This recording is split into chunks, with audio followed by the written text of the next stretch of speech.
Welcome to Tenjin and the Tenjin Administration Console. The Administration Console allows you to set up virtual assistants, add knowledge to them, give them knowledge, associate and power them up with other skills to further enhance their capability. When you first log into the system, you will see the list of your assistants that have been configured.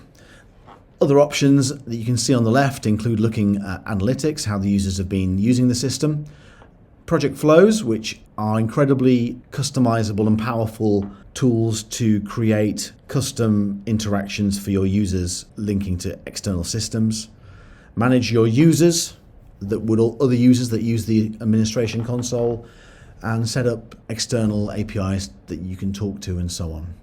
Not to mention troubleshooting through errors, history of how the system is being used. Now, when you first access the system, you're presented with a list of your assistants. There's also the option here to add a new assistant subject to your license. But what we're going to do now is just drill into Tenjin, this assistant that's been created here in this environment, and see what makes up an assistant. So to go in, I'm going to click the name of the assistant, and it takes us into the assistant detail. We can see here that the top section is the basic information, the key information about the assistant. There's a little icon, and this is the kind of icon that will be seen by users when they're interacting with it on a web page or perhaps in an application such as Microsoft Teams, and that can be changed. Those channels, that Teams or web chat, you can see here are being enabled for this particular assistant, and the configuration of those is covered in another video. Also, for every assistant, there are associated skills. Now, this assistant here has a question and answer skill, which is a knowledge skill to allow a user to, if a user asks a question, types in a question into Tenjin, this knowledge base that has been set up here will be queried for an answer that matches what the user has typed in. We can actually see there are only 3 questions and answers in this particular environment, but let's see what happens. We have a test assistant button at the top. If I click on that, it allows us to very quickly test here. So I don't know, let's have a go. What is Tenjin? And here we go. I am a superpowered virtual assistant, easy to configure and use. So there we are. Very quickly we can see that when we're in our assistant configuration here, we can very easily test the functionality and see how it's working.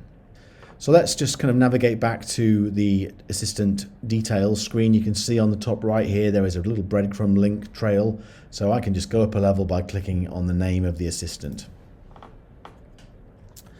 If I want to, we can add other skills to the assistant. So here we got an add skill button. Clicking on that will present other options, and what you see here will depend on the license level. And here we have, for example, 3 kind of key skills that can be made available. A document search, which allows you to upload documents into Tenjin, and as part, when a user types in a query, if there is no obvious match in the question and answer knowledge base, documents will also be searched and results returned.